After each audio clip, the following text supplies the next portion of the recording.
debate of 2020, sponsored by the Nonpartisan Commission on Presidential Debates. I'm Susan Page of USA Today. It is my honor to moderate this debate, an important part of our democracy. In Kingsbury Hall tonight, we have a small and socially distant audience, and we've taken extra precautions during this pandemic.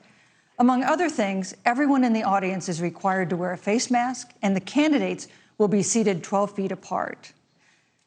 The audience is enthusiastic about their candidates, but they've agreed to express that enthusiasm only twice, at the end of the debate and now when I introduce the candidates. Please welcome California Senator Kamala Harris and Vice President Mike Pence.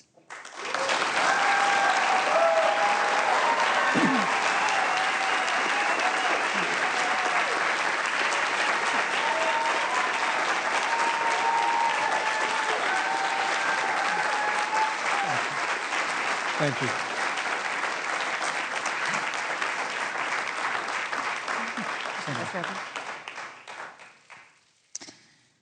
Senator Harris and Vice President Pence, thank you for being here. We're meeting as President Trump and the First Lady continue to undergo treatment in Washington after testing positive for COVID-19. We send our thoughts and prayers to them for their rapid and complete recovery and for the recovery of everyone afflicted by the coronavirus. The two campaigns and the Commission on Presidential Debates have agreed to the ground rules for tonight. I'm here to enforce them on behalf of the millions of Americans who are watching. One note, no one in either campaign or at the Commission or anywhere else has been told in advance what topics I'll raise or what questions I'll ask. This 90-minute debate will be divided into 9 segments of about 10 minutes each. I'll begin a segment by posing a question to each of you, sometimes the same question, sometimes a different question on the same topic. You will then have 2 minutes to answer without interruption by me or the other candidate. Then we'll take 6 minutes or so to discuss the issue. At that point, although there will always be more to say, we'll move on to the next topic. We want a debate that is lively, but Americans also deserve a discussion that is civil. These are tumultuous times, but we can and will have a respectful exchange about the big issues facing our nation. Let's begin with the ongoing pandemic that has cost our country so much. Senator Harris, the coronavirus is not under control. Over the past week, Johns Hopkins reports that 39 states have had more COVID cases over the past 7 days than in the week before. 9 states have set new records. Even if a vaccine is released soon, the next administration will face hard choices. What would a Biden administration do in January and February that a Trump administration wouldn't do? Would you impose new lockdowns for businesses and schools and hotspots? A federal mandate to wear masks? You have 2 minutes to respond without interruption. Thank you, Susan. Well, the American people have witnessed what is the greatest failure of any presidential administration in the history of our country. And here are the facts. 210,000 dead people in our country in just the last several months. Over 7 million people who have contracted this disease. 1 in 5 businesses closed. We're looking at frontline workers who have been treated like sacrificial workers. We are looking at over 30 million people who in the last several months had to file for unemployment. And here's the thing. On January 28th, the Vice President and the President were informed about the nature of this pandemic. They were informed that it's lethal in consequence, that it is airborne, that it will affect young people, and that it would be contracted because it is airborne. And they knew what was happening, and they didn't tell you. Can you imagine if you knew on January 28th, as opposed to March 13th, what they knew, what you might have done to prepare? They knew and they covered it up. The president said it was a hoax. They minimized the seriousness of it. The president said, you're on one side of his ledger if you wear a mask, you're on the other side of his ledger if you don't. And in spite of all of that, today they still don't have a plan. They still don't have a plan. Well, Joe Biden does. And our plan is about what we need to do around a national strategy for contact tracing, for testing, for administration of the vaccine, and making sure that it will be free for all. That is the plan that Joe Biden has and that I have, knowing that we have to get a hold of what has been going on, and we need to save our country. And Joe Biden is the best leader to do that. And frankly, this administration has forfeited their right to re-election based on this. Thank you, Senator Harris. Vice President Pence, more than 210,000 Americans have died of COVID-19 since February. The U.S. death toll as a percentage of our population is higher than that of almost every other wealthy nation on earth. For instance, our death rate is 2.5 times that of Canada next door.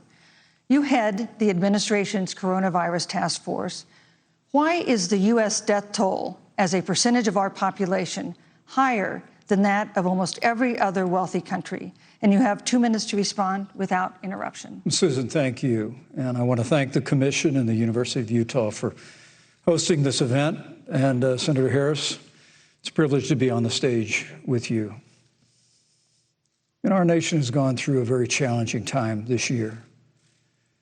But I want the American people to know that from the very first day, President Donald Trump has put the health of America first. Before there were more than 5 cases in the United States, all people who had returned from China, President Donald Trump did what no other American president had ever done. And that was he suspended all travel from China, the second largest economy in the world. Now, Senator Joe Biden opposed that decision. He said it was xenophobic and hysterical. But I can tell you, having led the White House Coronavirus Task Force, that decision alone by President Trump bought us invaluable time to stand up the greatest national mobilization since World War II. And I believe it saved hundreds of thousands of American lives. Because with that time, we were able to reinvent testing. More than 115 million tests have been done to date.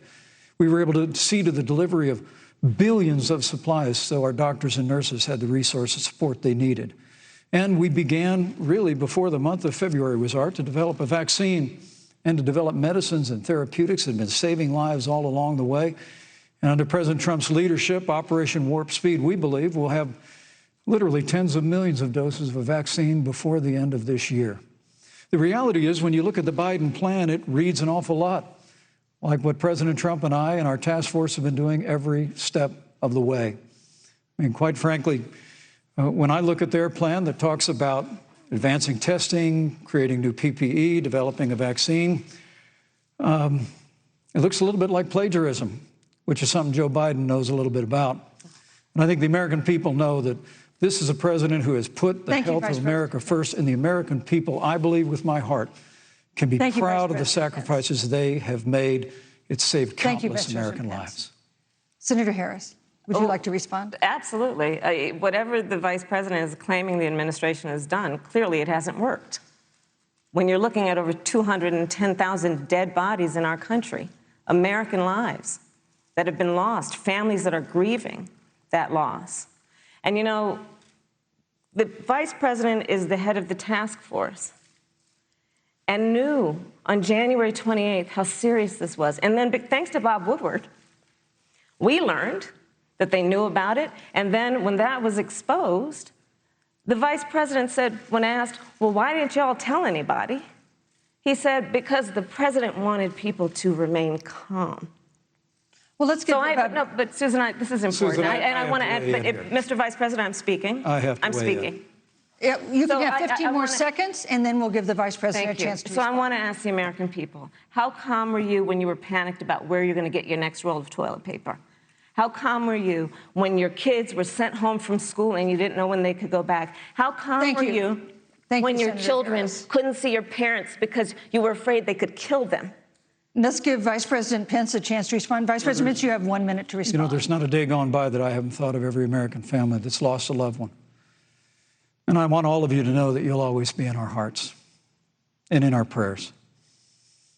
But when you say what the American people have done over these last 8 months hasn't worked, that's a great disservice to the sacrifices the American people have made. I'm referring the reality, if I may finish, Senator, The reality is, Dr. Fauci said, everything that he told the president in the Oval Office, the president told the American people. Now, President Trump, I will tell you, has boundless confidence in the American people, and he always spoke with confidence that we'd get through this together. But when you say it hasn't worked, when Dr. Fauci and Dr. Birx and our medical experts came to us in the second week of March, they said if the president didn't take the unprecedented step of shutting down roughly half of the American economy, that we could lose 2.2 million Americans. And that's the reality. Thank you. They also Thank you, said to us, Vice if we President did everything right, Susan, we could still lose more than 200,000 Americans. Vice President Now, one Pence, life lost is too you. many, Susan. But the American people, I believe, deserve credit for the sacrifices that they have made, putting the health of their family and their neighbors first, our doctors, our nurses, our first responders. Thank you, Vice President Pence. And I'm going to speak up on behalf of what the American people have done. Vice President Pence, you were in the front row in a Rose Garden event 11 days ago at what seems to have been a super spreader event for senior administration and congressional officials.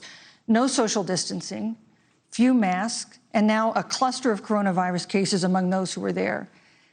How can you expect Americans to follow the administration's safety guidelines to protect themselves from COVID when you at the White House have not been doing so? Well, the American people have demonstrated over the last 8 months that when given the facts, they're willing to put the health of their families and their neighbors and people they don't even know first.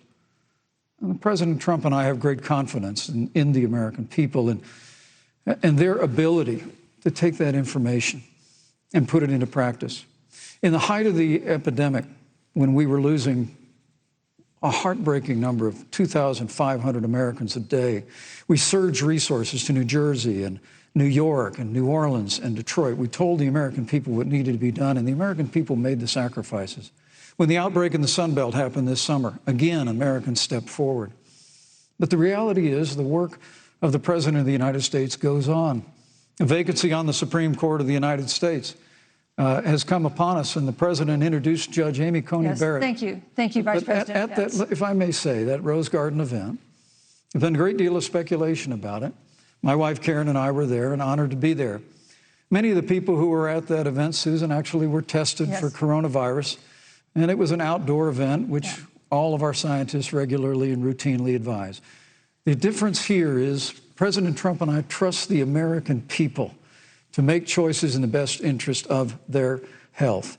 Joe Biden and Kamala Harris consistently talk about mandates, and not just mandates with the coronavirus, but a government takeover of health care, the Green New Deal, all government control. We're about freedom and respecting the freedom of the American people. Let's talk about respecting the American people. You respect the American people when you tell them the truth. You respect the American people when you have the courage to be a leader speaking of those things that you may not want people to hear, but they need to hear so they can protect themselves. But this administration stood on information that if you had as a parent, if you had as a worker knowing you didn't have enough money saved up, and now you're standing in a food line because of the ineptitude of an administration that was unwilling to speak the truth to the American people. So let's talk about caring about the American people. The American people have had to sacrifice far too much because of the incompetence of this administration. It is asking too much of the people. Susan, we talked about it is asking too much of the people. That they would not be equipped with the information they need to help themselves to protect their parents and their children. Kamala Harris, Senator Harris, I'm sorry. It's fine, I'm Kamala. No, you're Senator Harris to me. For life to get back to normal, Dr. Anthony Fauci and other experts say that most of the people who can be vaccinated need to be vaccinated. But half of Americans now say they wouldn't take a vaccine if it was released now. If the Trump administration approves a vaccine before or after the election, should Americans take it, and would you take it? If the public health professionals, if Dr. Fauci, if the doctors tell us that we should take it, I'll be the first in line to take it, absolutely. But if Donald Trump tells us that we should take it, I'm not taking it. Vice President Pence, there have been a lot of repercussions from this pandemic. In recent days, the president's diagnosis of COVID-19 has underscored the importance of the job that you hold and that you are seeking. That's our second topic tonight. It's the role of the vice president. One of you will make history on January 20th. You will be the vice president to the oldest president the United States has ever had. Donald Trump will be 74 years old on Inauguration Day. Joe Biden will be 78 years old. That already has raised concerns among some voters, concerns that have been sharpened by President Trump's hospitalization in recent days. Vice President Pence, have you had a conversation or reached an agreement with President Trump about safeguards or procedures when it comes to the issue of presidential disability? And if not, do you think you should? You have 2 minutes without interruption. Well, Susan, thank you, although I would like to go back.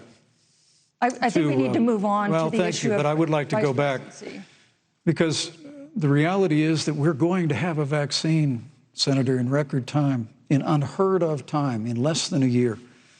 We have 5 companies in phase 3 clinical trials, and we're right now producing tens of millions of doses.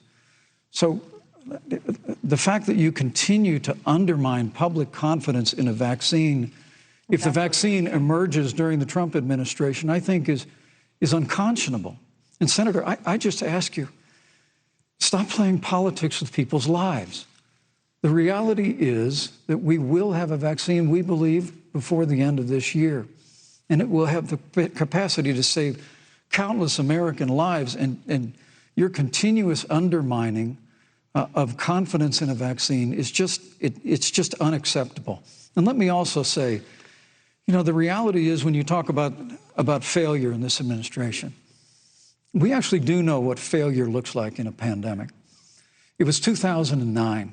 The swine flu arrived in the United States.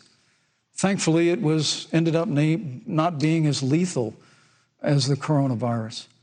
But before the end of the year, when Joe Biden was vice president of the United States, not 7.5 million people contracted the swine flu, 60 million Americans contracted the swine flu. If the swine flu had been as lethal as the coronavirus in 2009, when Joe Biden was vice president, we would have lost 2 million American lives. His own chief of staff, Ron Klain, would say last year that it was pure luck that they did, quote, everything possible wrong. And we learned from that. They left the strategic national stockpile empty. They left an empty and hollow plan, but we still learned from it. And I think the American people, I'm going to say again, can be proud of what we have done. And Senator, please stop undermining confidence in a vaccine. Senator Harris, let me ask you the same question that I asked Vice President Pence, which is, have you had a conversation or reached an agreement with Vice President Biden about safeguards or procedures when it comes to the issue of presidential disability? And if not, and if you win the election next month, do you think you should? You have 2 minutes uninterrupted. So let me tell you, first of all, the day I got the call from Joe Biden, it was actually a Zoom call, asking me to serve with him on this ticket was probably one of the most memorable days of my life. I thought about my mother, who came to the United States at the age of 19, gave birth to me at the age of 25 at Kaiser Hospital in Oakland, California. And the thought that I'd be sitting here right now, I know would make her proud, and she must be looking down on this. You know, Joe and I were raised in a very similar way. We were raised with values that are about hard work, about the value and the dignity of public service, and about the importance of fighting for the dignity of all people. And I think Joe asked me to serve with him because, you know, I have a career that included being elected the first woman district attorney of San Francisco, where I created models of innovation for law enforcement in terms of reform of the criminal justice system. I was elected the first woman of color and black woman to be elected Attorney General of the state of California, where I ran the second largest Department of Justice in the United States, second only to the United States Department of Justice. And there I took on everything from transnational criminal organizations to the big banks that were taking advantage of homeowners to for-profit colleges that were taking advantage of veterans. And then, of course, now I serve in the United States Senate as only the second black woman ever elected to the United States Senate. I serve on the Senate Intelligence Committee, where I've been in regular receipt of classified information about threats to our nation and hotspots around the world. I've traveled the world. I've met with our soldiers in war zones. And I think Joe has asked me to serve with him because he knows that we share a purpose which is about lifting up the American people. And after the 4 years that we have seen of Donald Trump unifying our country around our common values and principles. Thank you, Senator Harris. You know, neither President Trump nor Vice President Biden has released a sort of detailed health information that had become the modern norm until the 2016 election. And in recent days, President Trump's doctors have given misleading answers or refused to answer basic questions about his health. And my question to each of you in turn is this information voters deserve to know? Vice President Pence, would you like to go first? Well, Susan, thank you. And let me say, on behalf of the President and the First Lady, how moved we've all been by the outpouring of prayers and concern for the President. And I do believe it's emblematic of the prayers and the concern that have ushered forth for every American impacted by the coronavirus. But the care the President received at Walter Reed Hospital, the White House doctors, was exceptional. And the transparency that they practiced all along the way will continue. The American people have a right to know about the health and well-being of their president, and will continue to do that. But I'm just extremely grateful and was more than a little moved by the broad and bipartisan support. And Senator, I want to thank you and Joe Biden for your expressions, genuine concern. And I also want to congratulate you, as I did on that phone call, on the historic nature of your nomination. Thank you. I never expected to be on this stage 4 years ago, so I know the feeling. But the reality is we've got an election before the American people in the midst of this challenging year. And the stakes have never been higher, but I think the choice has never been clearer. I want to give Senator Harris a chance to respond to the same question I asked, which is, do voters have a right to know more detailed health information about presidential candidates and especially about presidents, especially when they're facing some kind of challenge? Absolutely, and that's why Joe Biden has been so incredibly transparent, and certainly by contrast, the president has not, both in terms of health records, but also let's look at taxes. We now know, because of great investigative journalism, that Donald Trump paid $750 in taxes. When I first heard about it, I literally said, "You mean $750,000? And it was like, no, $750. We now know Donald Trump owes and is in debt for $400 million. And just so everyone is clear, when we say in debt, it means you owe money to somebody. And it'd be really good to know who the President of the United States, the Commander-in-Chief, owes money to, because the American people have a right to know what is influencing the President's decisions. And is he making those decisions on the best interest of the American people, of you, or self-interest? So, Susan, I'm glad you asked about transparency, because it has to be across the board. Joe has been incredibly transparent over many, many years. The one thing we all know about Joe, he puts it all out there. He is honest, he is forthright. But Donald Trump, on the other hand, has been about covering up everything. Thank you, Senator Harris. I want to give you a chance to respond, Vice President. Well, look, I respect the fact that Joe Biden spent 47 years in public life. I respect your public service as well. Thank you. But the American people have a president who's a businessman. He's a job creator, who's paid tens of millions of dollars in taxes, payroll taxes, property taxes. He's created tens of thousands of American jobs.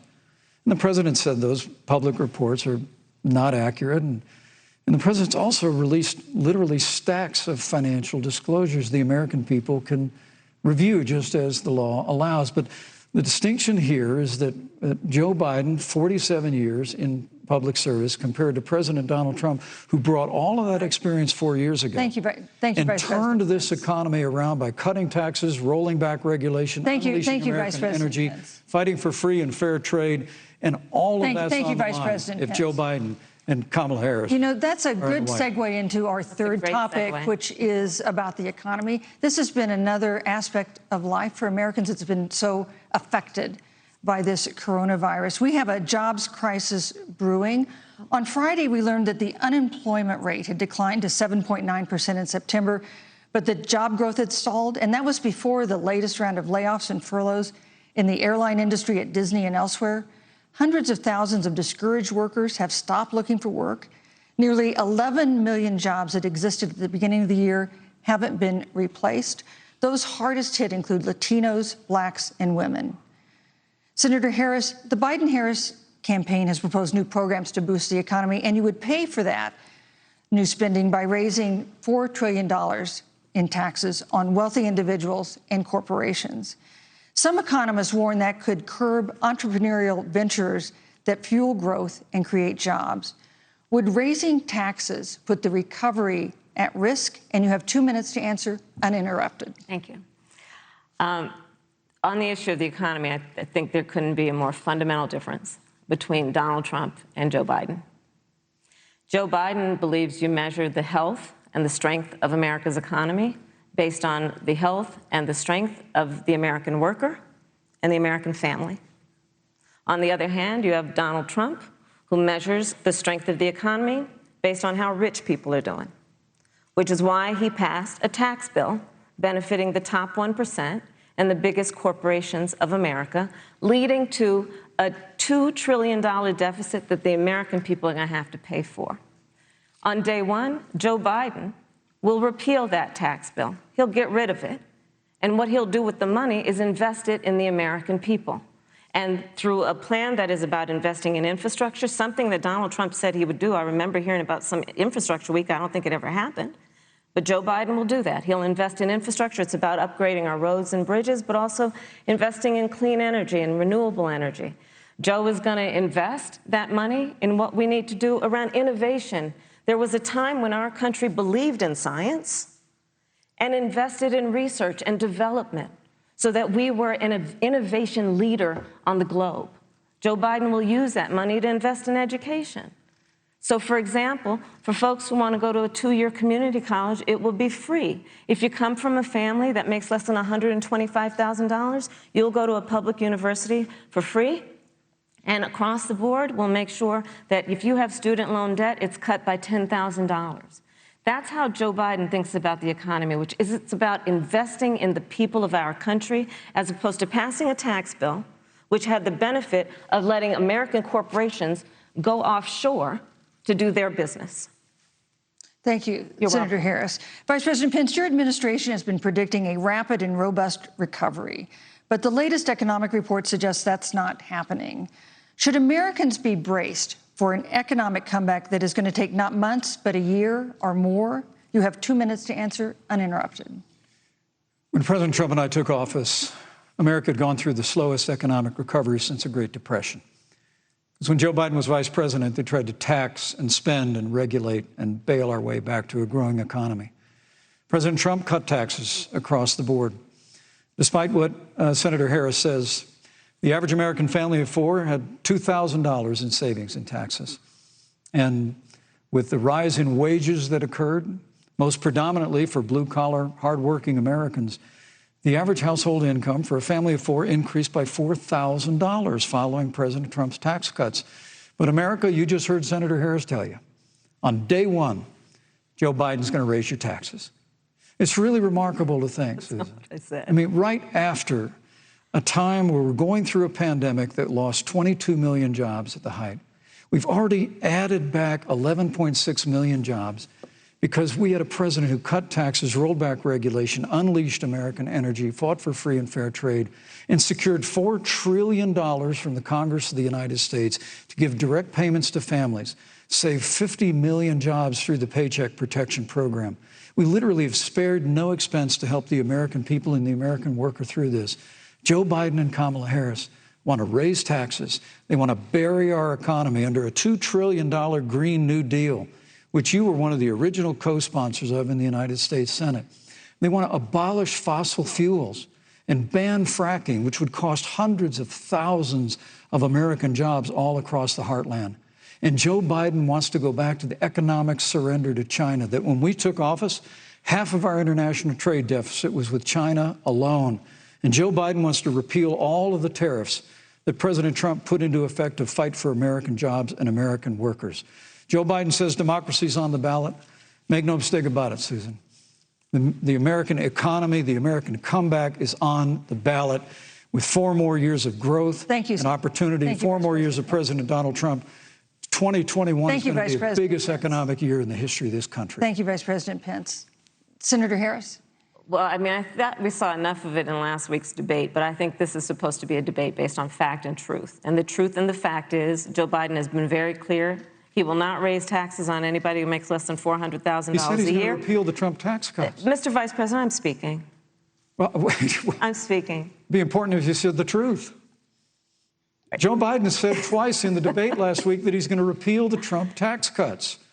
That was tax cuts that gave the average working family $2,000 in a tax break every single year. Senator, that is absolutely not true. Is he only going to repeal part of the Trump tax cuts? If you don't mind letting me finish, we can then have a conversation, okay? Please. Okay. Joe Biden will not raise taxes on anyone who makes less than $400,000 a year. He has been very clear about that. Joe Biden will not end fracking. He has been very clear about that. Joe Biden is the one who, during the Great Recession, was responsible for the Recovery Act that brought America back. And now the Trump-Pence administration wants to take credit when they rode the coattails of Joe Biden's success for the economy that they had at the beginning of their term. Of course, now the economy is a complete disaster. But Joe Biden, on the one hand, did that. On the other hand, you have Donald Trump, who has reigned over a recession that is being compared to the Great Depression. On the one hand, you have Joe Biden, who was responsible with President Barack Obama for the Affordable Care Act, which brought health care to over 20 million Americans and protected people with pre-existing conditions. And what it also did is it saved those families who otherwise were going bankrupt because of hospital bills they could not afford. On the other hand, you have Donald Trump, who's in court right now, trying to get rid of the Affordable Care Act, which means that you will lose protections if you have pre-existing conditions. And this is very important, Susan. Yes, and it's important. We need to give Vice President. I'd just like to, he interrupted me, and I'd like to just finish, please. If you have a pre-existing condition, heart disease, diabetes, breast cancer, they're coming for you. If you love someone who has a pre-existing condition, they're coming for you. If you are under the age of 26 on your parents' coverage, they're coming for you. Senator Harris, thank you. You're welcome. Let me give you a chance to respond. Well, I hope we have a chance to talk about health care because Obamacare was a disaster. The American people remember it well. And President Trump and I have a plan to improve health care and to protect pre-existing conditions for every American. But look, Senator Harris, you're entitled to your own opinion, but you're not entitled to your own facts. You yourself said on multiple occasions when you were running for president that you would ban fracking. Joe Biden looked at a supporter in the eye and pointed and said, I guarantee that we will abolish fossil fuels. They have a $2 trillion version of the Green New Deal, Susan, that your newspaper, USA Today, said really wasn't that very different from the original Green New Deal. More taxes, more regulation, banning fracking, abolishing fossil fuel, crushing American energy, and economic surrender to China is a prescription for economic decline. President Trump and I will keep America growing. The V-shaped recovery that's underway right now will continue with 4 more years of President Donald Trump. Thank you very, very much, Vice President Pence. Once again, you've provided the perfect segue to a new topic, which is climate change. And Vice President Pence, I'd like to pose the first question to you. This year, we've seen record-setting hurricanes in the South. Another one, Hurricane Delta, is now threatening the Gulf. And we have seen record-setting wildfires in the West. Do you believe, as the scientific community has concluded, that man-made climate change has made wildfires bigger, hotter, and more deadly, and have made hurricanes wetter, slower, and more damaging? You have 2 minutes uninterrupted.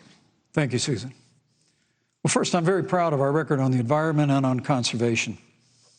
According to all of the best estimates, our air and land are cleaner than any time ever recorded. And our water is among the cleanest in the world.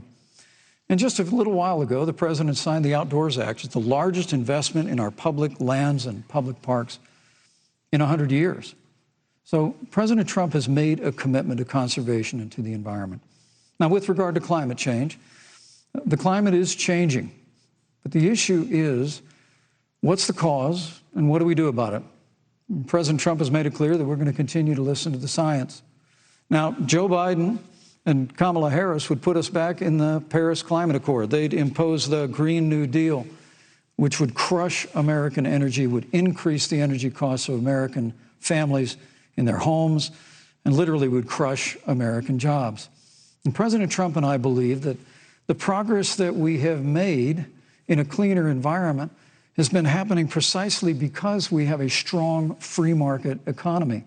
You know, what's remarkable is the United States has reduced CO2 more than the countries that are still in the Paris Climate Accord, but we've done it through innovation. And we've done it through natural gas and fracking, which, Senator, the American people can go look at the record. I know Joe Biden says otherwise now, as you do, but the both of you repeatedly committed to abolishing fossil fuel and banning fracking. And so by creating the kind of American innovation, we're actually steering toward a stronger and better environment. With regard to wildfires, President Trump and I believe that forest management has to be front and center, and even Governor Gavin Newsom from your state has agreed we've got to work on forest management. And with regard to hurricanes, the National Oceanic Administration tells us that actually as difficult as they are, Thank you, Vice President. There are no more hurricanes today than there were 100 years ago. Thank you. But many of the climate alarmists use hurricanes and wildfires to try and sell their bill of goods of a Green New Deal.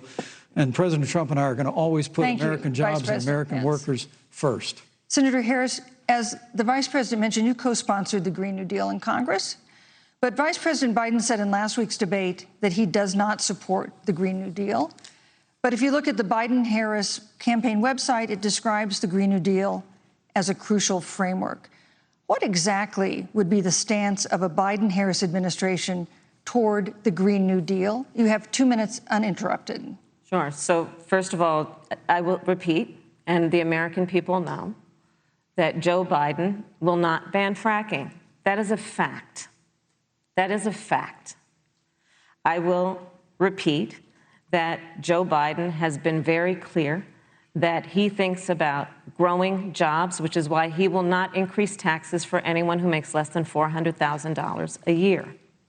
Joe Biden's economic plan, Moody's, which is a reputable Wall Street firm, has said will create 7 million more jobs than Donald Trump's. And part of those jobs that will be created by Joe Biden are going to be about clean energy and renewable energy. Because you see, Joe understands that the west coast of our country is burning, including my home state of California. Joe sees what is happening on the Gulf states, which are being battered by storms. Joe has seen and talked with the farmers in Iowa, whose entire crops have been destroyed because of floods. And so Joe believes, again, in science. I'll tell you something, Susan. I served, when I first got to the Senate, on the committee that's responsible for the environment. Do you know this administration took the word science off the website and then took the phrase climate change off the website? We have seen a pattern with this administration, which is they don't believe in science. And Joe's plan is about saying we're going to deal with it, but we're also going to create jobs. Donald Trump, when asked about the wildfires in California, and the question was, you know, the science is telling us this, you know what Donald Trump said? Science doesn't know. So let's talk about who is prepared to lead our country over the course of the next 4 years on what is an existential threat to us as human beings. Joe is about saying we're going to invest that in renewable energy. It's going to be about the creation of millions of jobs. We will achieve net zero emissions by 2050, carbon neutral by 2035. Joe has a plan. This has been a lot of talk from the Trump administration, and really it has been to go backward instead of forward. We will also re-enter the climate agreement with pride. Senator Harris just said that climate change is an existential threat. Vice President Pence, do you believe that climate change poses an existential threat? As I said, Susan, the climate is changing. We'll follow the science. But once again, Senator Harris is denying the fact that they're going to raise taxes on every American. Joe Biden said twice in the debate last week that on day one he was going to repeal the Trump tax cuts. Those tax cuts delivered $2,000 in tax relief to the average family of four across America. And with regard to banning fracking, I just recommend that people look at the record. You yourself said repeatedly that you would ban fracking. You were the first Senate co-sponsor of the Green New Deal. And while Joe Biden denied the Green New Deal, Susan, thank you for pointing out, the Green New Deal is on their campaign website.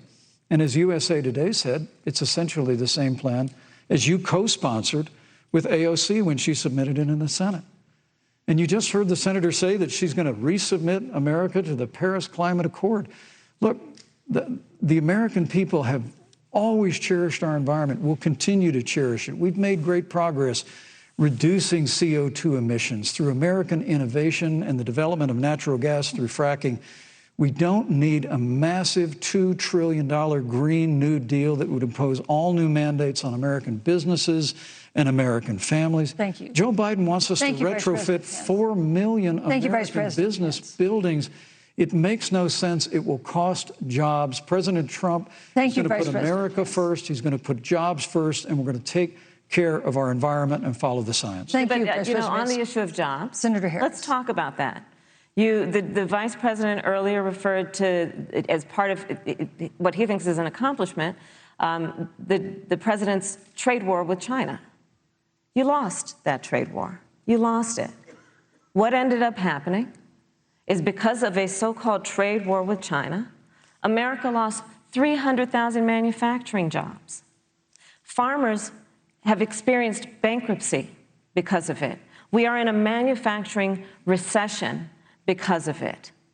And when we look at where this administration has been, there are estimates that by the end of the term of this administration, they will have lost more jobs than almost any other presidential administration. And the American people know what I'm talking about. You know, I think about 20-year-olds. You know, we have a 20-year-old, a 20-something-year-old, who are coming out of high school and college right now, and you're wondering, is there going to be a job there for me?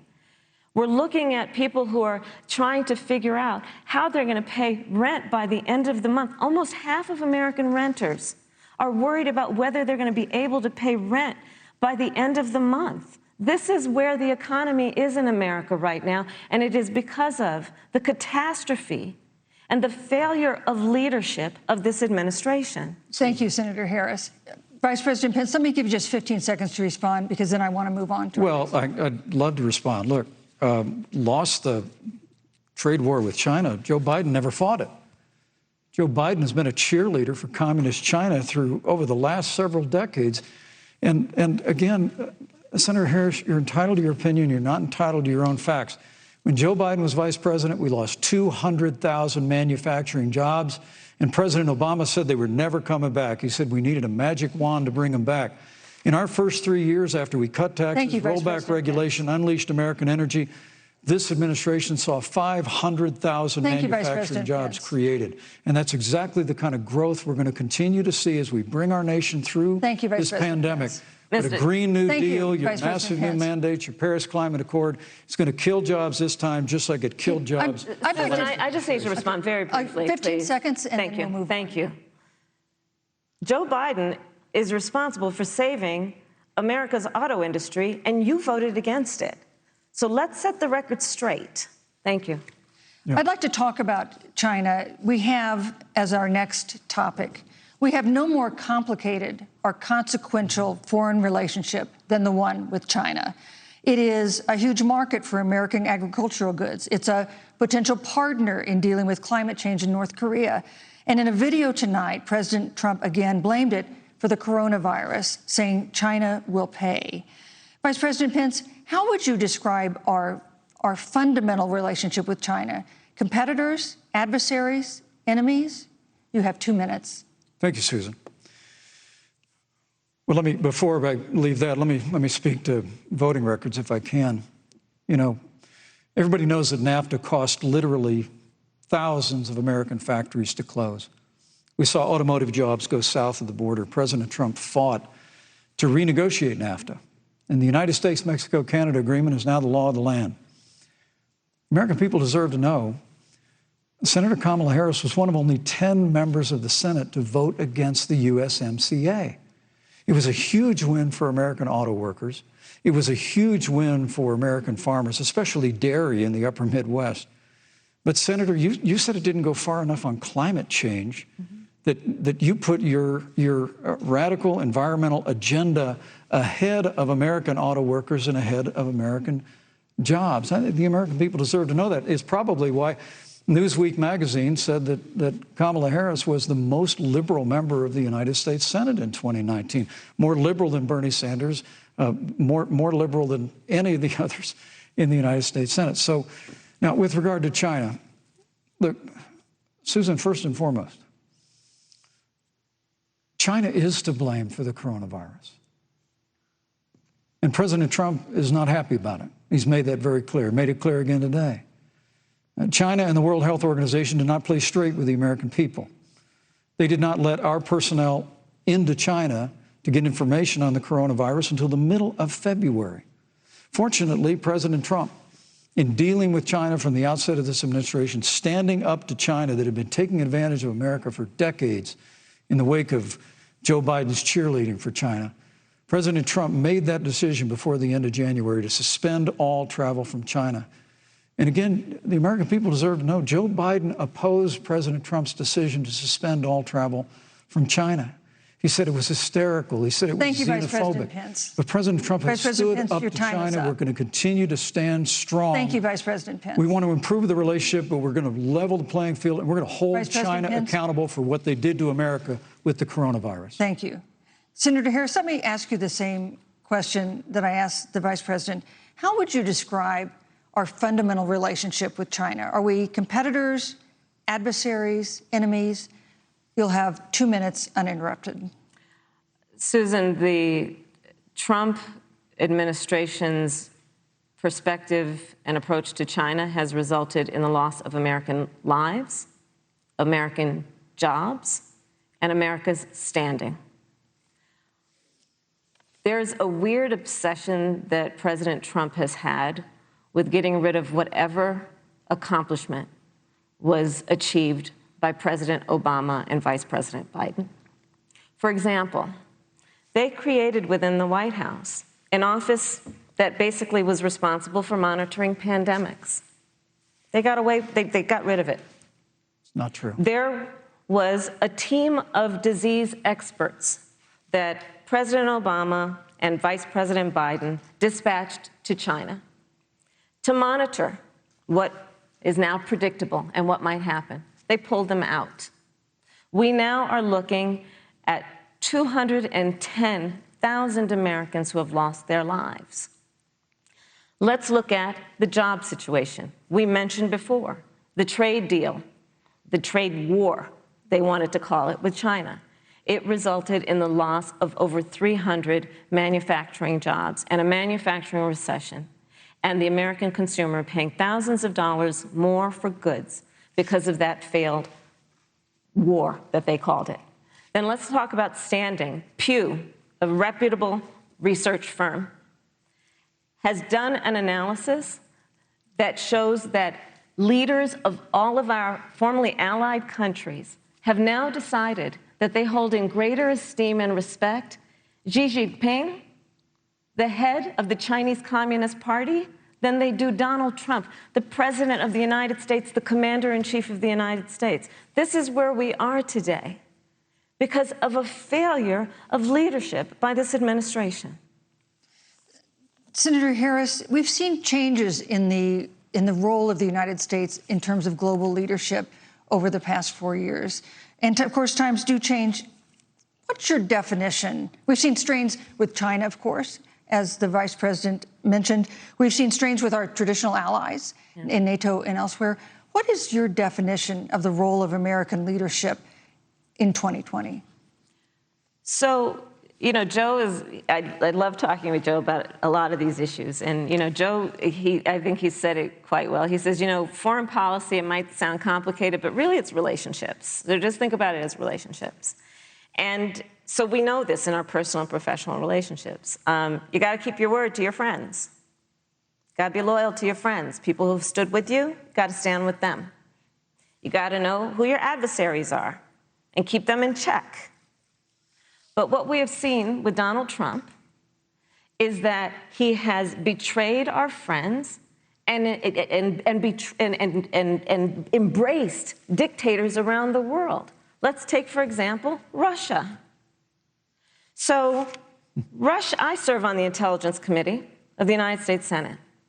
America's intelligence community told us Russia interfered in the election of the President of the United States in 2016 and is playing in 2020. Christopher Wray, the director of the FBI, said the same. But Donald Trump, the commander-in-chief of the United States of America, prefers to take the word of Vladimir Putin over the word of the American intelligence community. You look at our friends at NATO. He has walked away from agreements. You can look at the Iran nuclear deal, which now has put us in a position where we are less safe because they are building up what might end up being a significant nuclear arsenal. We were in that deal, guys. We were in the Iran nuclear deal with friends, with allies around the country. And because of Donald Trump's unilateral approach to foreign policy, coupled with his isolationism, he pulled us out and has made America less safe. So, Susan, it's about relationships. And the thing that has always been part of the strength of our nation, in addition to our great military, has been that we keep our word. But Donald Trump doesn't understand that because he doesn't understand what it means to be honest.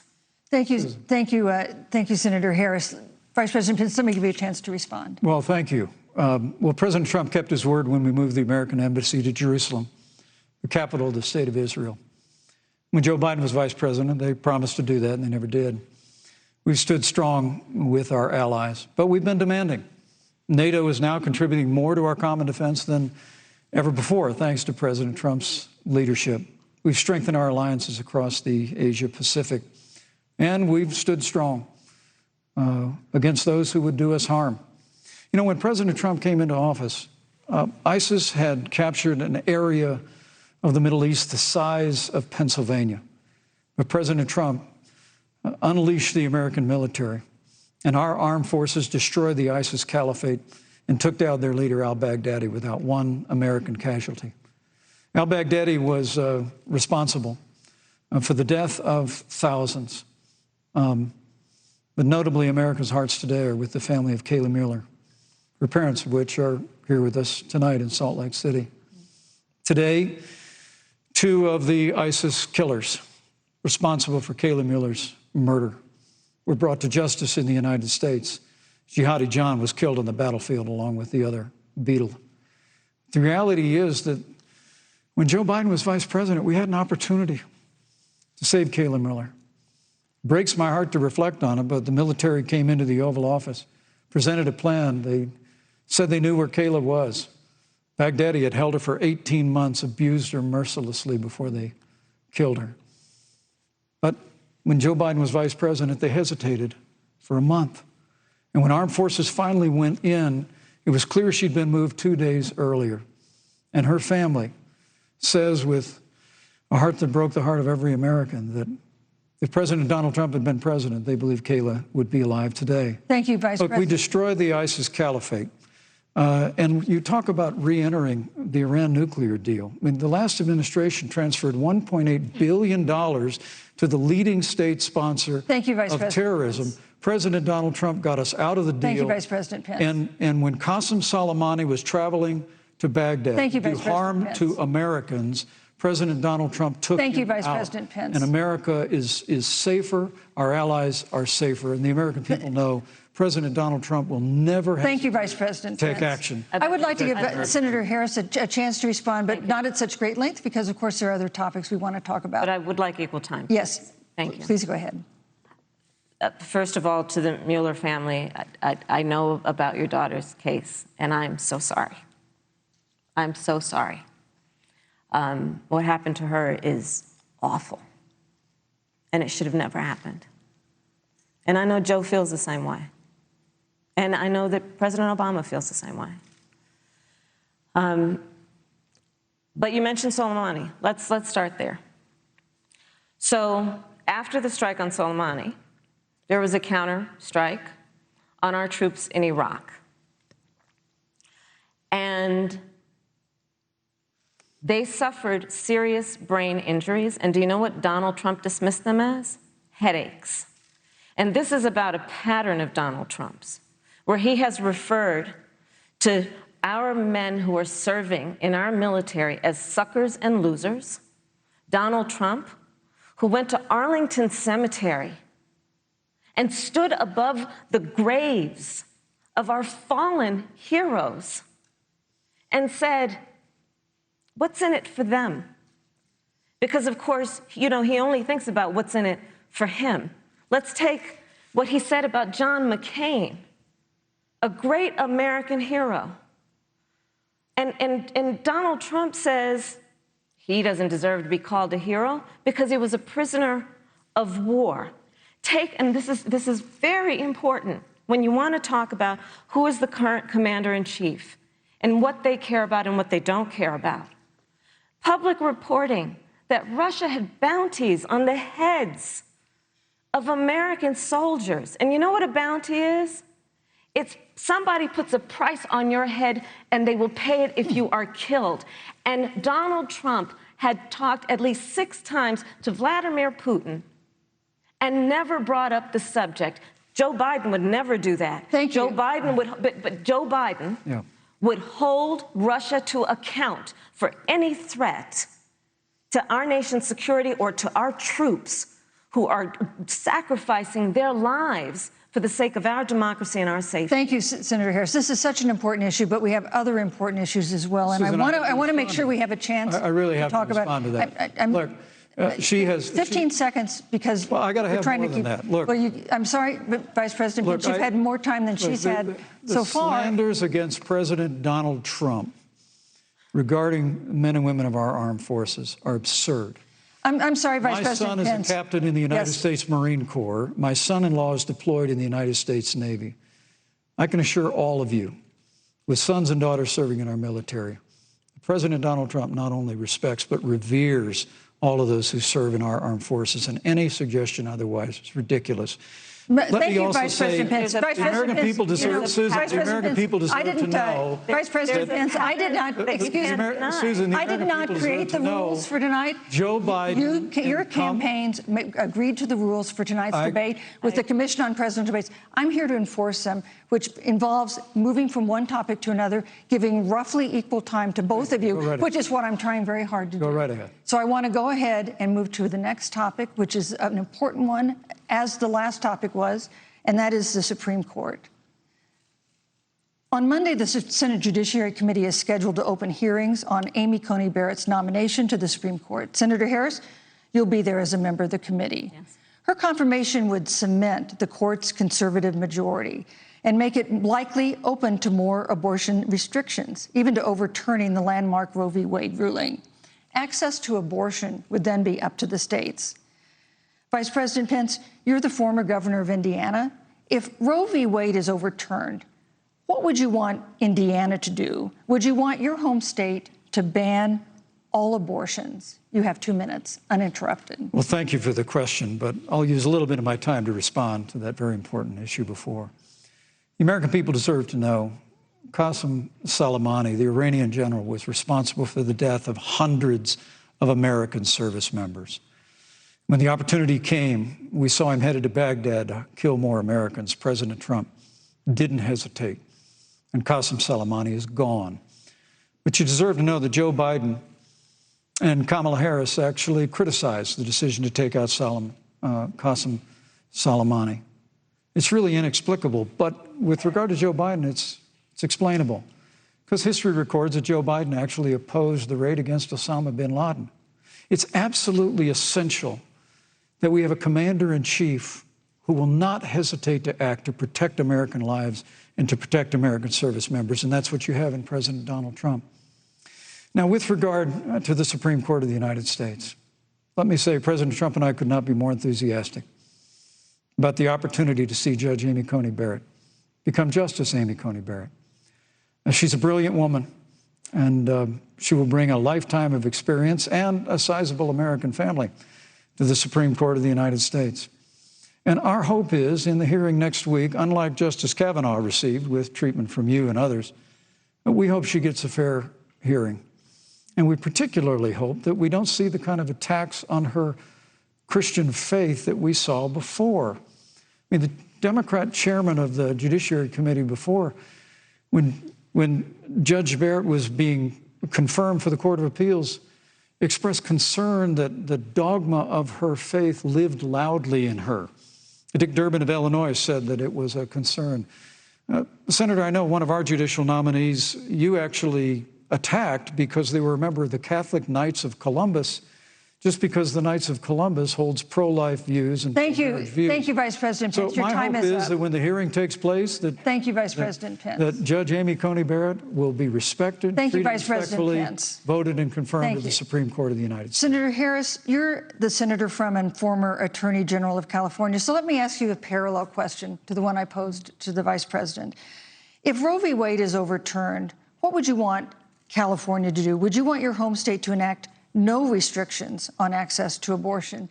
And you have 2 minutes uninterrupted. Thank you, Susan. First of all, Joe Biden and I are both people of faith, and it's insulting to suggest that we would knock anyone for their faith. And in fact, Joe, if elected, will be only the second practicing Catholic as President of the United States. On the issue of this nomination, Joe and I are very clear, as are the majority of the American people. We are 27 days before the decision about who will be the next president of the United States. And, you know, before, when this conversation has come up, you know, it's been about election year or election time. We're literally in an election. Over 4 million people have voted. People are in the process of voting right now. And so Joe has been very clear, as the American people are. Let the American people fill that seat in the White House, and then we'll fill that seat on the United States Supreme Court. And to your point, Susan, the issues before us couldn't be more serious. There's the issue of choice, and I will always fight for a woman's right to make a decision about her own body. It should be her decision and not that of Donald Trump and the Vice President, Michael Pence. But let's also look at what else is before the court. It's the Affordable Care Act. Like, literally in the midst of a public health pandemic, when over 210,000 people have died and 7 million people probably have what will be in the future considered a pre-existing condition because you contracted the virus. Donald Trump is in court right now trying to get rid of the Affordable Care Act. And I said it before, and it bears repeating. This means that there will be no more protections if they win for people with pre-existing conditions. No. This means that over 20 million people will lose your coverage. It means that if you're under the age of 26, you can't stay on your parents' coverage anymore. And here's the thing. The contrast couldn't be more clear. They're trying to get rid of the Affordable Care Act. Joe Biden is saying, let's expand coverage. Let's give you a choice of a public option or private coverage. Let's bring down premiums. Thank you, Senator Let's Harris. lower Medicare eligibility to 60. Thank you, Senator. That's true Harris. leadership. You know, you mentioned earlier, Vice President Pence, that the president was committed to maintaining protections for people with pre-existing conditions. But you do have this court case that you are supporting, your administration supporting, that would strike down the Affordable Care Act. The president says, President Trump says that he's going to protect people with pre-existing conditions, but he has not explained how he would do that. And that was one of the toughest nuts to crack when they were passing the Affordable Care Act. So tell us specifically, how would your administration protect Americans with pre-existing conditions to have access to affordable insurance if the Affordable Care Act is struck down? Well, thank you, Susan. But let me just say, addressing your very first question, I couldn't be more proud to serve as vice president to a president who stands without apology for the sanctity of human life. I'm pro-life. I don't apologize for it. And this is another one of those cases where there's such a dramatic contrast. Joe Biden and Kamala Harris support taxpayer funding of abortion all the way up to the moment of birth, late-term abortion. They want to increase funding to Planned Parenthood of America. Now, for our part, I would never presume how Judge Amy Coney Barrett would rule on the Supreme Court of the United States, but we'll continue to stand strong for the right to life. When you speak about the Supreme Court, though, I think the American people really deserve an answer, Senator Harris. Are you and Joe Biden going to pack the court if Judge Amy Coney Barrett is confirmed? I mean, there have been 29 vacancies on the Supreme Court during presidential election years, from George Washington to Barack Obama. Presidents have nominated in all 29 cases. But your party is actually openly advocating adding seats to the Supreme Court, which has had 9 seats for 150 years, if you don't get your way. This is a classic case of if you can't win by the rules, you're going to change the rules. Now, you've refused to answer the question. Joe Biden has refused to answer the question. So I think the American people would really like to know, if Judge Amy Coney Barrett is confirmed to the Supreme Court of the United States, are you and Joe Biden, if somehow you win this election, going to pack the Supreme Court to get your way? I'm so glad we went through a little history lesson. Let's do that a little more. In 1864... Well, I'd like you to answer the question. No, Mr. Vice President, I'm speaking. I'm speaking. Okay. In 1864, one of the, I think, political heroes, certainly of the president, I assume of you also, Mr. Vice President, is Abraham Lincoln. Mm-hmm. Abraham Lincoln was up for re-election, and it was 27 days before the election, and a seat became open on the United States Supreme Court. Abraham Lincoln's party was in charge not only of the White House, but the Senate. But Honest Abe said it's not the right thing to do. The American people deserve to make the decision about who will be the next president of the United States, and then that person can select who will serve for a lifetime on the highest court of our land. And so Joe and I are very clear. The American people are voting right now, and it should be their decision about who will serve on this most important body for a lifetime. Thank you, Senator Harris. People, Susan, are voting right now. They'd like to know if you and Joe Biden are going to pack the Supreme Court if you don't get your way in this nomination. Let's talk about packing. You once again gave a non-answer. Joe Biden gave a non-answer. Trying to answer you now. The American people deserve a straight answer. And if you haven't figured it out yet, the straight answer is they are going to pack the Supreme Court if they somehow win this election. Men and women, I got to tell you, people across this country, if you cherish our Supreme Court, if you cherish the separation of powers, you need to reject the Biden-Harris ticket. Come November the 3rd, re-elect President Donald Trump, and we'll stand by that separation of powers in a 9-seat Supreme Court. Yeah, let's talk about packing the court then. Let's talk about the fact. Yeah, I'm about to. So the Trump-Pence administration has been, because I sit on the Senate Judiciary Committee, Susan, as you mentioned, and I've witnessed the appointments for lifetime appointments to the federal courts, district courts, courts of appeal. People who are purely ideological, people who have been reviewed by legal professional organizations and found to have been not competent, are substandard. And do you know that of the 50 people who President Trump appointed to the Court of Appeals for lifetime appointments, not one is black? This is what they've been doing. You want to talk about packing a court? Let's have that discussion. All right, thank you. Thank you, Senator. Let's go on and talk about the issue of racial justice. I just want the record to reflect she never answered the question. So I think the American people, maybe the next debate, Joe Biden will answer the question, but I think the American people know the answer. Thank you, Vice President. In March, Breonna Taylor, a 26-year-old emergency room technician in Louisville, was shot and killed after police officers executing a search warrant in a narcotics investigation broke into her apartment. The police said they identified themselves. Taylor's boyfriend said he didn't hear them do that. He used a gun registered to him to fire a shot, which wounded an officer. The officers then fired more than 20 rounds into the apartment. They say they were acting in self-defense. None of them have been indicted in connection with her death. Senator Harris, in the case of Breonna Taylor, was justice done? You have 2 minutes. I don't believe so, and I've talked with Breonna's mother, Tamika Palmer. and her family. And her family deserves justice. She was a beautiful young woman.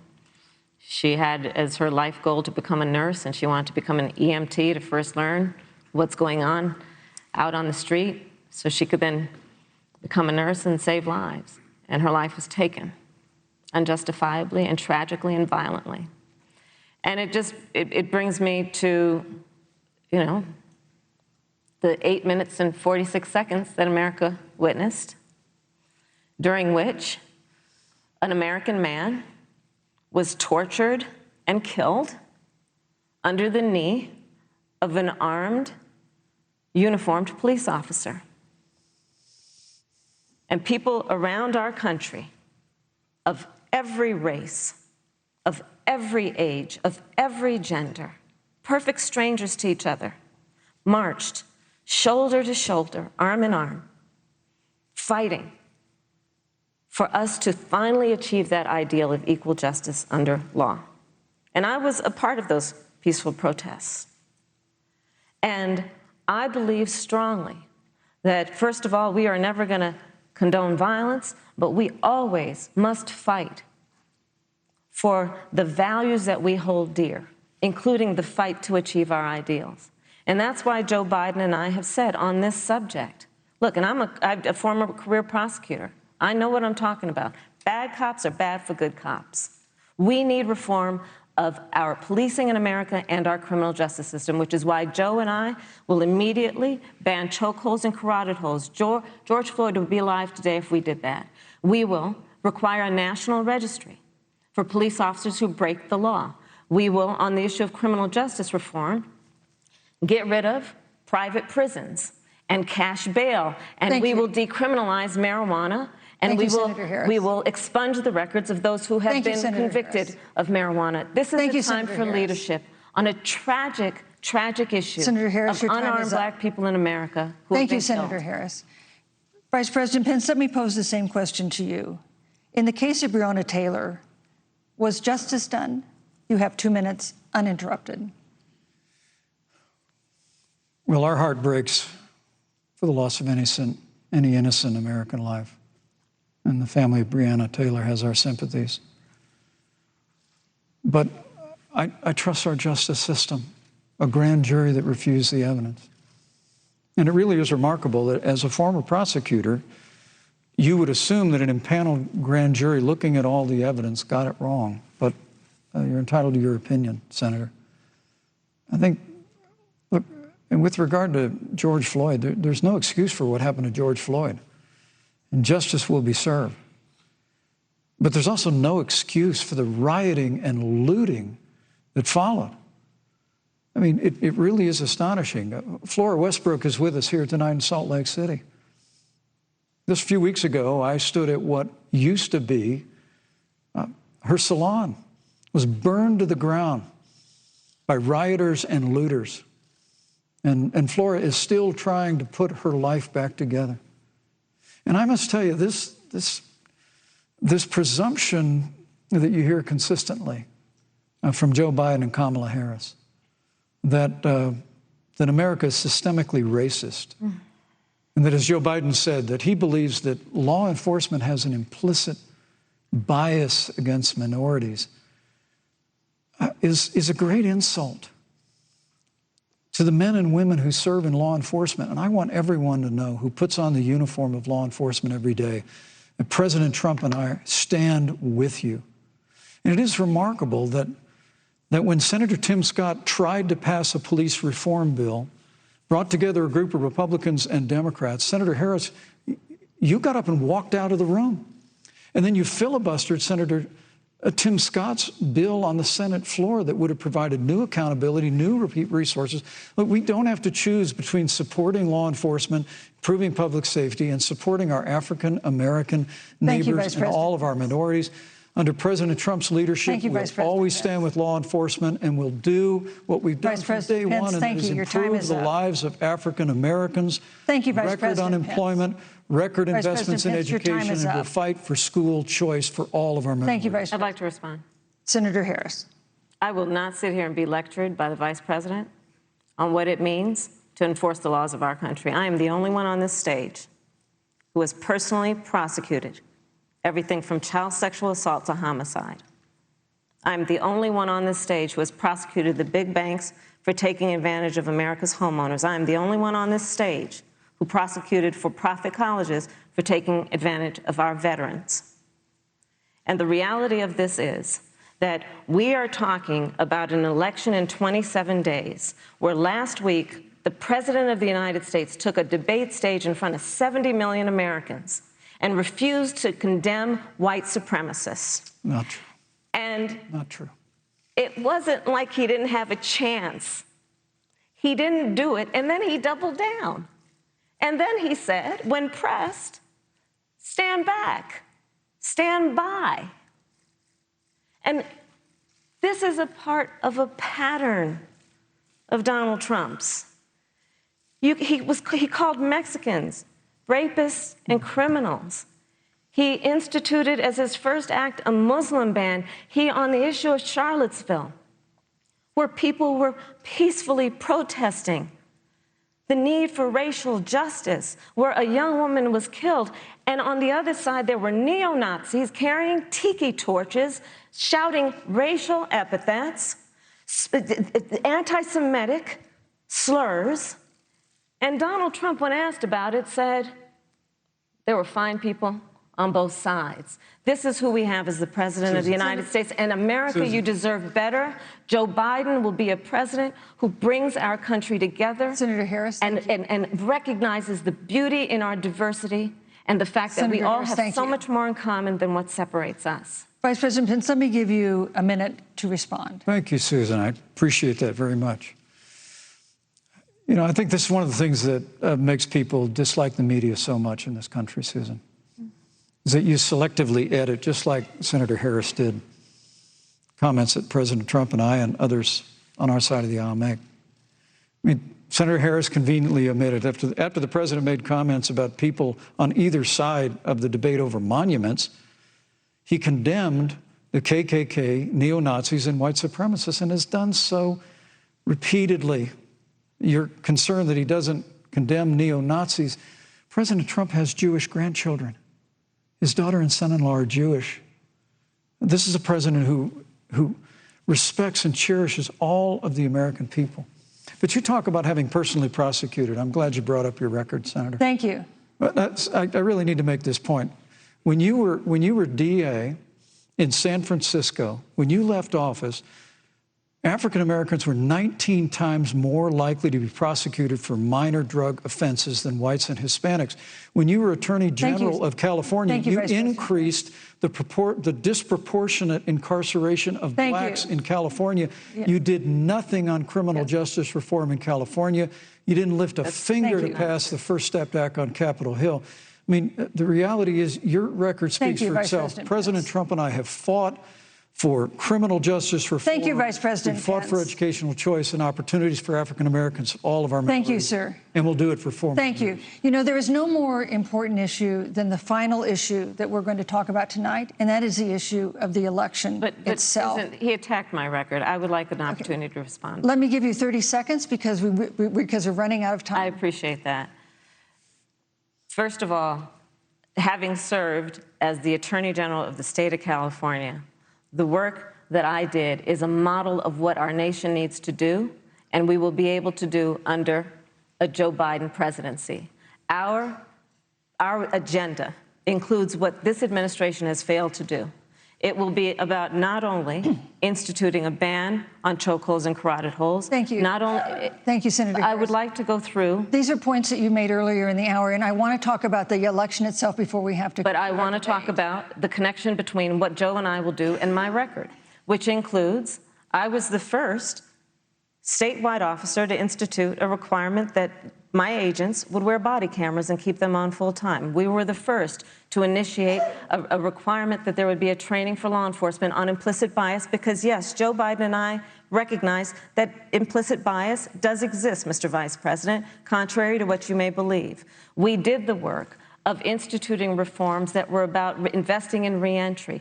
This is the work that we have done and the work we will do going forward. And again, I will not be lectured by the Vice President on our record of what we have done in terms of law enforcement and keeping our communities safe, and a commitment to reforming the criminal justice system of America. Thank you, Senator Harris. And I'd like to pose I'd like you to respond first to the question on our final topic, the election itself. President Trump has several times refused to commit himself to a peaceful transfer of power after the election. If your ticket wins and President Trump refuses to accept a peaceful transfer of power, what steps would you and Vice President Biden then take? What would happen next? You have 2 minutes.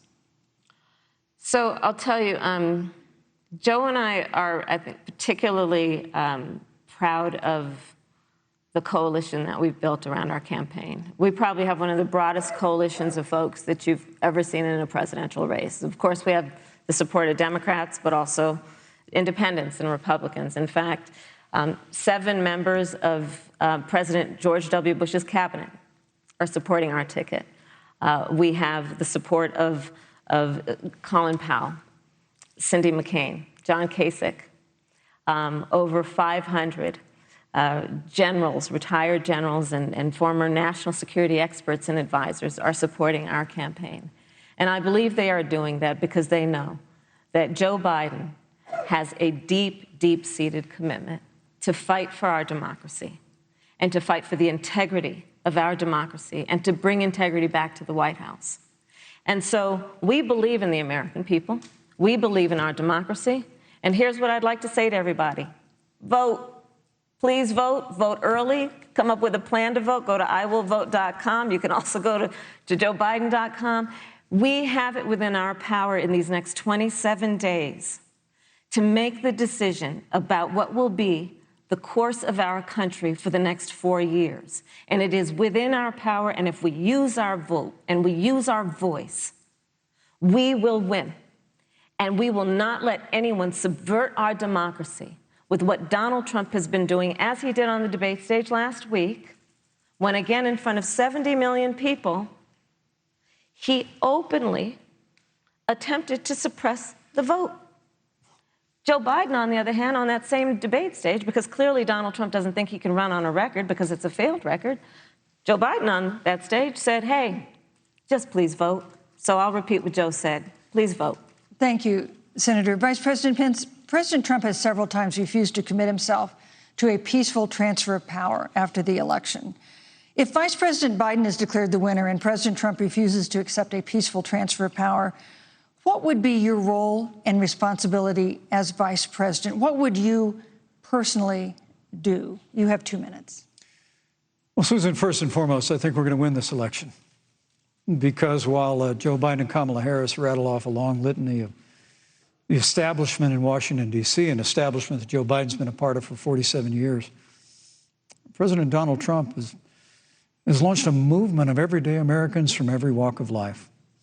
And I have every confidence that those same Americans that delivered that historic victory in 2016, they see this president's record where we rebuild our military. We revived our economy through tax cuts and rolling back regulation, fighting for fair trade, unleashing American energy. We appointed conservatives to our federal courts at every level. And we stood with the men and women of law enforcement every single day. And I think that movement of Americans has only grown stronger in the last 4 years. But when you talk about accepting the outcome of the election, I must tell you, Senator, your party has spent the last 3.5 years trying to overturn the results of the last election. It's amazing. When Joe Biden was vice president of the United States, the FBI actually spied on President Trump and my campaign.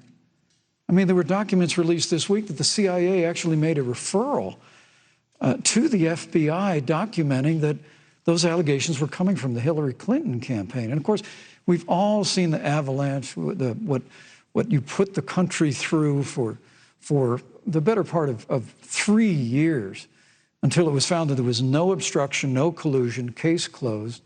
And then, Senator Harris, you and your colleagues in the Congress tried to impeach the President of the United States over a phone call. And now Hillary Clinton has actually said to Joe Biden that in her words, under no circumstances should he concede the election. So let me just say, I think we're going to win this election. President Trump and I are fighting every day in courthouses to prevent Joe Biden and Kamala Harris from changing the rules and creating this universal mail-in voting that'll create a massive opportunity for voter fraud. And we have a free and fair election. We know we're going to have confidence in it.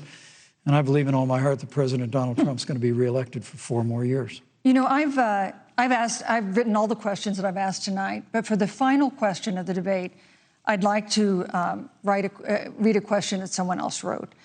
The Utah Debate Commission asked students in the state to write essays about what they would like to ask you. And I want to close tonight's debate with the question posed by Brecklin Brown. She's an 8th grader at Springville Junior High in Springville, Utah. And here's what she wrote, quote, "When I watch the news, all I see is arguing between Democrats and Republicans. When I watch the news, all I see is citizen fighting against citizen. When I watch the news, all I see are 2 candidates from opposing parties trying to tear each other down. If our leaders can't get along, how are the citizens supposed to get along?" And then she added, "Your examples could make all the difference to bring us together," end quote. So to each of you in turn, I'd like you to take 1 minute and respond to Brecklin. Vice President Pence, you have 1 minute. Brecklin, it's a wonderful question. And let me just commend you for taking an interest in public life. I started following the news when I was very young. And in America, we believe in a free and open exchange of debate. And we celebrate that. And it's how we've created literally the freest and most prosperous nation in the history of the world. I would tell you that don't assume that what you're seeing on your local news networks is synonymous with the American people. You know, I look at the relationship between Justice Ruth Bader Ginsburg, the late justice who we just lost from the Supreme Court, and the late Justice Antonin Scalia. They were on polar opposites on the Supreme Court of the United States, one very liberal, one very conservative. But what's been learned since her passing was the 2 of them and their families were the very closest of friends. I mean, here in America, we can disagree. We can debate vigorously, as Senator Harris and I have on this stage tonight. But when the debate is over, we come together as Americans. And that's what people do in big cities and small towns all across this country. So I just want to encourage you, Brecklin. I want to tell you that we're going to work every day to have government as good as our people. And the American people each and every day love a good debate. We love a good argument. But we always come together and are always there for one another. Thank you, in times of need. And we've especially learned that through the difficulties of this year. Senator Harris, what would you say to Brecklin? First of all, I love hearing from our young leaders. And when I hear her words, when I hear your words, Brecklin, I know our future is bright because it is that perspective on who we are and who we should be that is a sign of leadership and is something we should all aspire to be. And that, you know, that brings me to Joe. Joe Biden, one of the reasons that Joe decided to run for president is after Charlottesville, which we talked about earlier. It so troubled him and upset him, like it did all of us, that there was that kind of hate and division. What propelled Joe to run for president was to see that over the course of the last 4 years, what Brecklin described has been happening. Joe has a long-standing reputation of working across the aisle and working in a bipartisan way. And that's what he's going to do as president. Joe Biden has a history of lifting people up and fighting for their dignity. You mean you have to know Joe's story to know that Joe has known pain, he has known suffering, and he has known love. And so, Brecklin, when you think about the future, I do believe the future is bright. And it will be because of your leadership, and it will be because we fight for each person's voice through their vote, and we get engaged in this election because you have the ability through your work and through eventually your vote to determine the future of our country and what its leadership looks like. Thank you, Senator Harris. Thank you, Vice President Pence. Thank you so much for being with us tonight. We want to thank also the University of Utah for its hospitality, and most of all, our thanks to all the Americans who watched this debate tonight. Again, our best wishes for a quick recovery to President Trump, the First Lady, and everyone who is battling COVID-19. The second presidential debate is next week on October 15th, a town hall-style debate in Miami. We hope you'll join us then. Good evening.